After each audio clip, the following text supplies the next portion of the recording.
બપોર પહેલા ઉનાળો હતો ને બપોર પછી સોમાં હું બેહી ગયું. તો હેલો યુટ્યુબ ફેમિલી, કેમ છો? તો મજામાં રહીશો. તો આપણે તો અહીંયા વરસાદ ચાલુ થઈ ગયો છે. તો હું તમને બતાવું વરસાદ અમારે અહીંયા કેટલોક છે. રાજકોટ વાડીએ છીએ અમે ત્યારે ફૂલ વરસાદ ચાલુ થઈ ગયો છે. જો આ વરસાદ કેટલો આવે છે.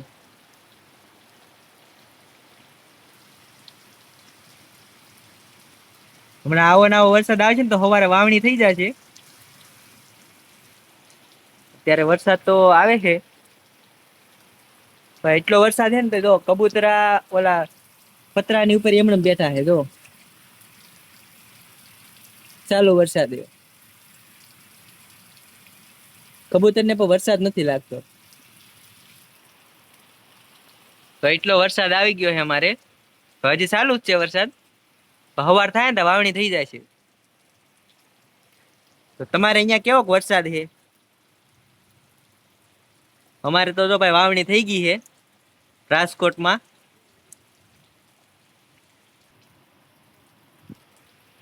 તો બધાય કેદુના આગાહી દેતા હતા, તો કોઈની આગાહી હાચી પડી નથી. તો અત્યારે હાલ વરસાદ આવ્યો છે. જો ખેતરોમાં હોત પાણી હાલતા થઈ ગયા છે.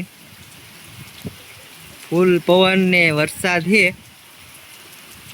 પાણી તો દોડતા થઈ ગયા છે. તો એટલો વરસાદ આવે છે. આવો નવો વરસાદ કલાક આવી જાય એટલે વાવણી થઈ જાય છે.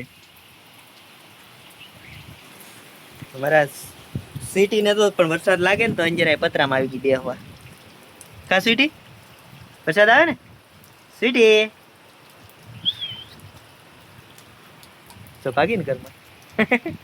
વરસાદ લાગે સિટી જો ખેતરોમાંથી પાણી તો નીહરવા વિડ્યા છે બહાર. આ બધું છે ને ખેતરનું પાણી જ આવે છે ભાઈ અમારે અહીં.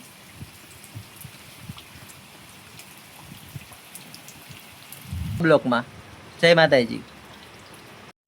તો વરસાદ આવ્યો ને ભાઈ, આમ જો તમારી વયણી છે ને એઠી પડી ગઈ. આ વાવવાની વયણી છે, માંડવી વાવવાની છે. તો મેં ફિટિંગ કરીને મૂકીને તો પડી ગઈ એઠી, ખૂતી ગઈ હતી. ભીનું થયું ને નીચે એટલે. તો આજ છે ને વરસાદ આવે એવું કઈ હતું જ નહીં, કેમ કે આમ આ તડકો જ હતો. ડાયરેક્ટ ઠામુકો વરસાદ આવવા મળ્યો. તો અમારે તો થોડાક છે ને પતરા પણ હરખા કરવાના બાકી હતા. જો પતરા છે ને અમારે થોડાક નીચે હરી ગયા છે પવનના લીધે. બાકી તો બધું કમ્પ્લીટ છે. હા, નીચે પાણી પડે છે. બપોર પહેલા ઉનાળો હતો ને બપોર પછી સોમાં હું બેહી ગયું. તો આજના બ્લોકમાં એટલું જ હતું. તો હવે મળીએ નવા બ્લોકમાં. બધાને જય માતાજી અને જય દ્વારકાધીશ.